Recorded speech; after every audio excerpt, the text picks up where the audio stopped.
Dear students, BA fourth sem की आपकी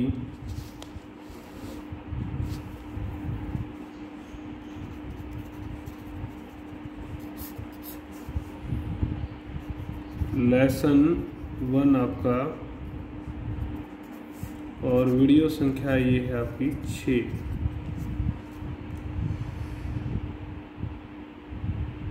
इस वीडियो में विशेष रूप से मैं आपको असाइनमेंट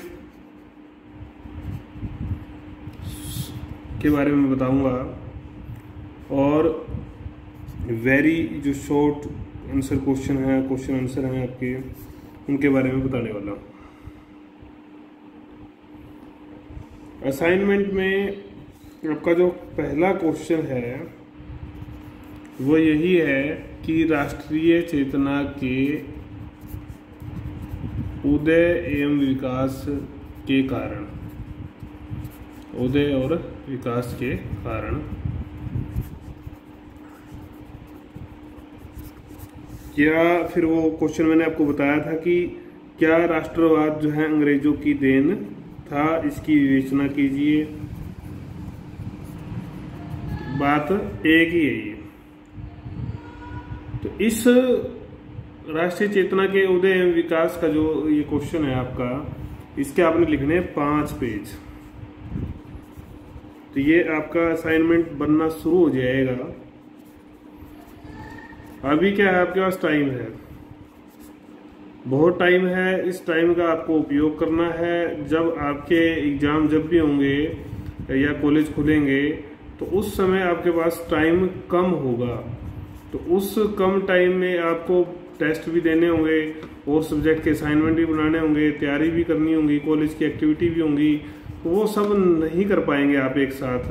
तो इसलिए मेरा जो है आपसे आग्रह है कि आप जो है अभी बनाना शुरू कर दे असाइनमेंट, ताकि आपके ऊपर एकदम प्रेशर नहीं पड़ेगा। दूसरा इसका जो है बेनिफिट क्या है आपको, वो ये है कि अगर आप साथ के साथ अगर इनको लिख लोगे, क्वेश्चन जो इम्पोर्टेंट क्वेश्चन को ही मैं असाइनमेंट में आपके करवाने वाला हूँ, तो उनको लिख लेंगे तो आपको याद हो जाएगा, समझ में आ जाएगा टॉपिक।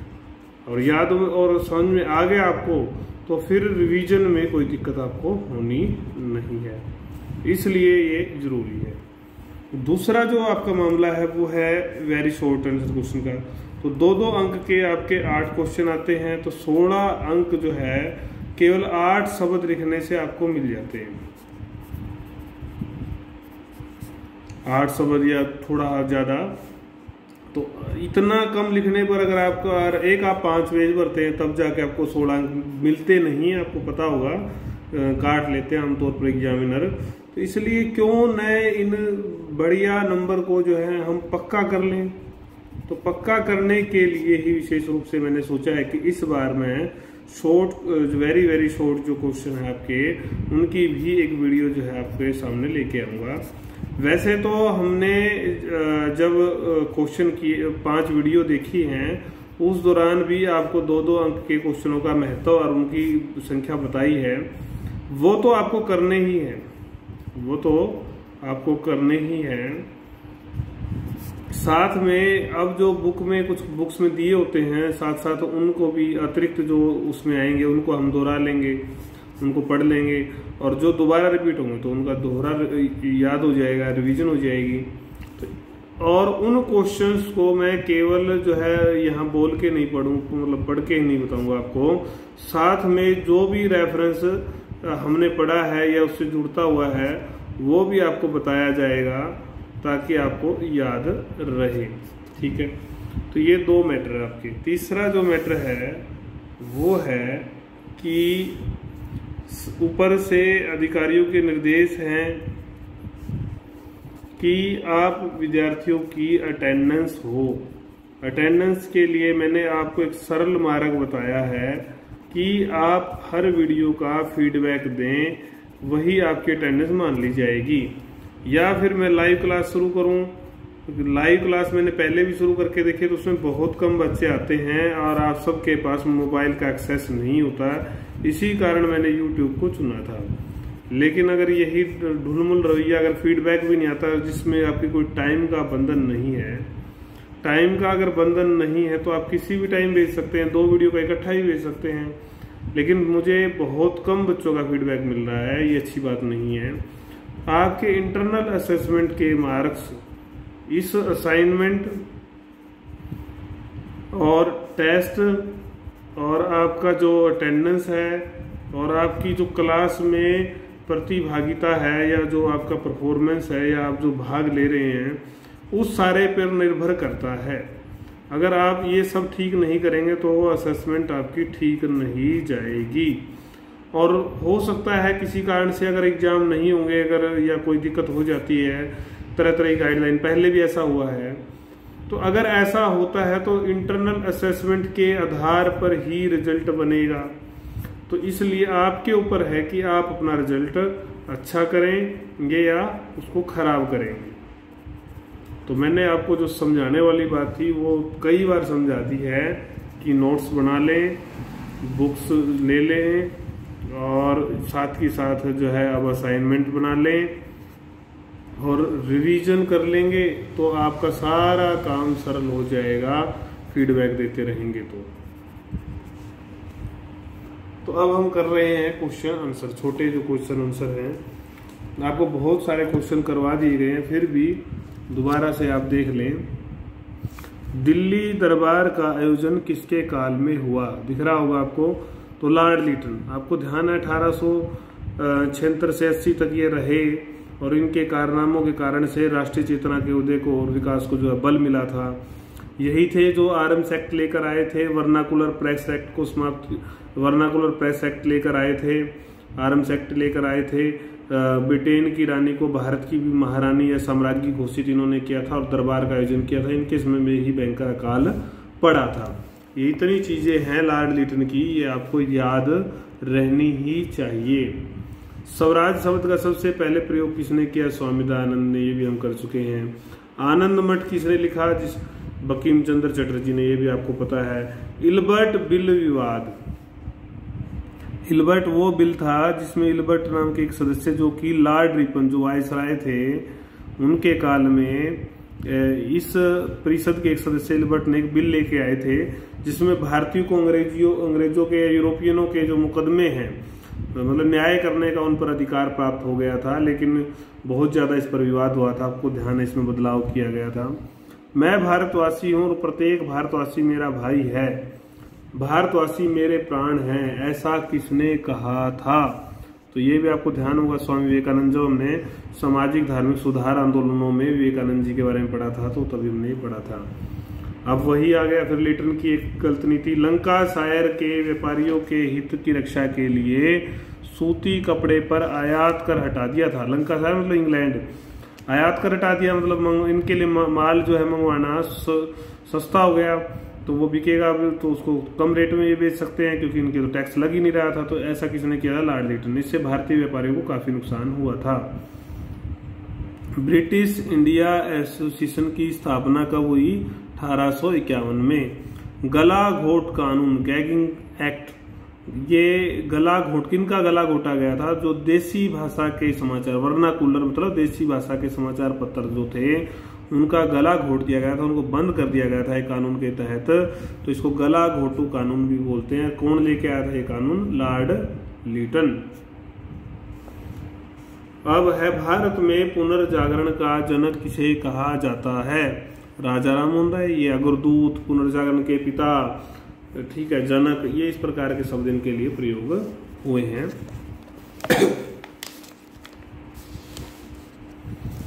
अगला जो क्वेश्चन है वो है आपका, हिंदू पैट्रियट नामक समाचार पत्र किससे संबंधित था? ब्रिटिश इंडियन एसोसिएशन से। अलग अलग संस्थाओं के थे। भारत भारतीयों के लिए नारा स्वामी दयानंद ने दिया था। भारतीयों में राष्ट्रीय भावना उत्पन्न करने के लिए कौन सा कारण उत्तरदायी था? ध्यान होगा आर्थिक प्रशासनिक नीतियां, जातीय दंभ या भेदभाव की नीति, अंग्रेजी भाषा प्रसार, ये सभी कारण थे। और भी आपको ध्यान होंगे, प्रेस, कांग्रेस की स्थापना, सामाजिक धार्मिक सुधार आंदोलन, वही 14 बिंदु जो हमने पूरे क्वेश्चन में किए हैं। प्राचीन भारतीय इतिहास की खोज में किन ने योगदान दिया? विलियम जोन्स ने भी दिया था, मैक्स मुलर ने भी दिया था, रोथ ने भी दिया था, भंडारकर ने भी दिया था, ये याद होंगे आपको। किस गवर्नर जनरल के शासनकाल में भारत में रेल, डाक तथा तार, तो ये सारा जो काम है 1856 के आसपास हुआ। तो उस समय कौन थे हमारे यहाँ? लॉर्ड डलहौजी। लॉर्ड डलहौजी कौन थे? Governor general. 1876 में ब्रिटिश सरकार द्वारा भारतीय सिविल सर्विस में प्रवेश की आयु कितनी कर दी गई थी? 21 वर्ष से घटाकर 19 कर दी गई थी। और इसमें भी कौन था वायसराय? लॉर्ड लिटन। पंजाब में दी ट्रिब्यून नामक समाचार पत्र किसने चलाया था? दयाल सिंह मजीठिया। Very important. देशभक्त ने, किस देशभक्त ने केसरी नामक, केसरी और मराठा जो है ये हमारे बाल गंगाधर तिलक के माध्यम से चले थे। महारानी विक्टोरिया को सम्मानित करने के लिए दिल्ली में दरबार किसने? वही लिटन ने। ये आपको प्रेस, वर्नाकुलर प्रेस कौन लेके आया? लॉर्ड लिटन। ये सारे आपको आते होंगे, नहीं आ रहे हैं तो आप इनको देख लें, आ जाएंगे, रिपीट हो रहे हैं।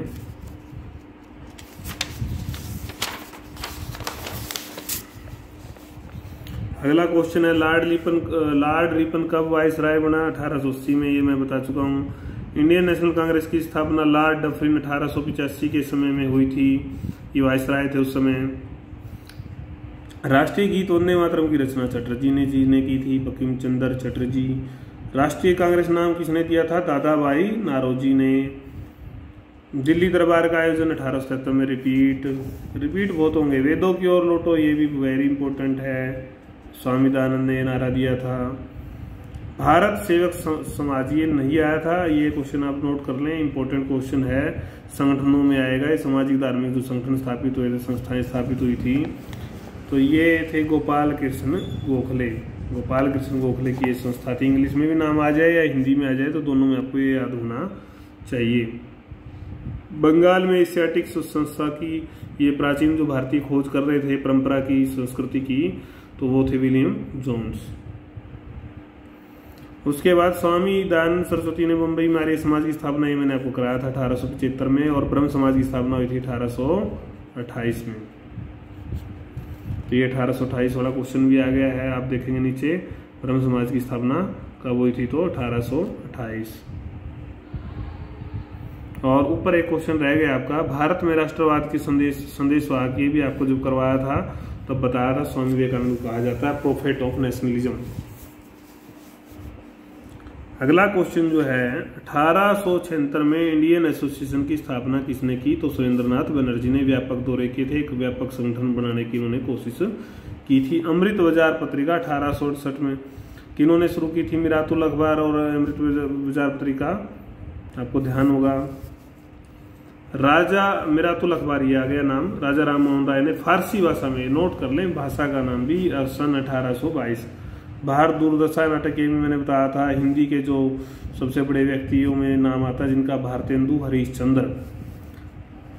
1860 में प्रकाशित नील दर्पण नाटक दीन बंधु मित्र ने लिखा था। नील की जो खेती कर रहे थे उनके ऊपर जो अत्याचार हो रहे थे उनके संबंध में। ब्रह्म समाज की स्थापना राजा राम मोहन राय, रिपीट। आधुनिक भारत के जनक राजा Ram Mohan Roy, repeat. Vernacular, repeat 1878 में। स्वामी विवेकानंद द्वारा रामकृष्ण मिशन की स्थापना कब हुई थी? ये इंपॉर्टेंट है, ये मैंने नहीं बताया था, ये 1897 ईस्वी में। सुब्रमण्यम अय्यर और आनंद चार्लू द्वारा मद्रास महाजन सभा की जो स्थापना की गई थी वो किस वर्ष की गई थी? 1884 में आपको कराया गया है। फिरोज शाह मेहता ने बम्बई प्रेसिडेंसी, ये 1885 में भी आपको कराया गया। तो ये बहुत सारे क्वेश्चन तो रिपीट ही हो रहे हैं। फिर आता है आपका महादेव गोविंद रानाडे ने पूना सार्वजनिक सभा की स्थापना की थी 1870 में। स्वराज स्वराज से अच्छा कदापि नहीं हो सकता, तो ये स्वामी दयानंद ने कहा था। लोकहित के नाम से वेरी इंपॉर्टेंट, कई बार आ जाता है ये। गोपाल हरिदास को जो है ना, ये मतलब उपनाम, कई बार दूसरे का नाम हो जाता है ना, जैसे आपका भी कोई नाम रहा होगा गांव में कुछ या घर में कुछ कहते होंगे, तो समाज में इनका जो नाम था वो लोकहितवादी था।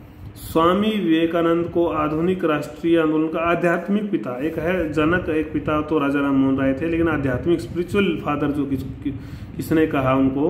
विवेकानंद को सुभाष चंद्र बोस ने। विवेकानंद ने विश्व धर्म सम्मेलन में, इंपॉर्टेंट क्वेश्चन, का भाषण दिया था? 1893। विश्व धर्म सम्मेलन था, संसद थी। प्रार्थना सभा की स्थापना MG रानाडे ने। इम्पोर्टेंट है। महादेव गोविंद रानाडे। सबके लिए एक जाति एक धर्म एक ईश्वर का नारा किसने दिया? वेरी वेरी इंपॉर्टेंट है ये, वीर सलंगम ने। तो ये इंपॉर्टेंट क्वेश्चन हमने किए। और वही जो बड़े क्वेश्चन की अगर हम बात करें, देख लेंगे आप, राष्ट्रीय चेतना के उदय में विकास के कारणों का ये हम कर चुके हैं, इंपॉर्टेंट। आर्थिक परिवर्तनों ने, केवल आर्थिक परिवर्तनों ने पूछा है, और प्रबुद्ध वर्ग के बारे में पूछा है। कई बार इस तरह से भी आ जाता है, लेकिन मुख्य रूप से इसी तरह से क्वेश्चन आता है। आर्थिक परिवर्तनों में आर्थिक परिवर्तन ही लिखेंगे, प्रबुद्ध वर्ग में केवल प्रबुद्ध वर्ग जो पढ़ा लिखा वर्ग था, शिक्षित वर्ग था, उसके बारे में ही आप लिखेंगे। क्वेश्चन में जो पूछा जाता है वही लिखना चाहिए उसका उत्तर। तो इस तरह से ये आपका जो है लेसन फर्स्ट जो है पूरा हो जाता है।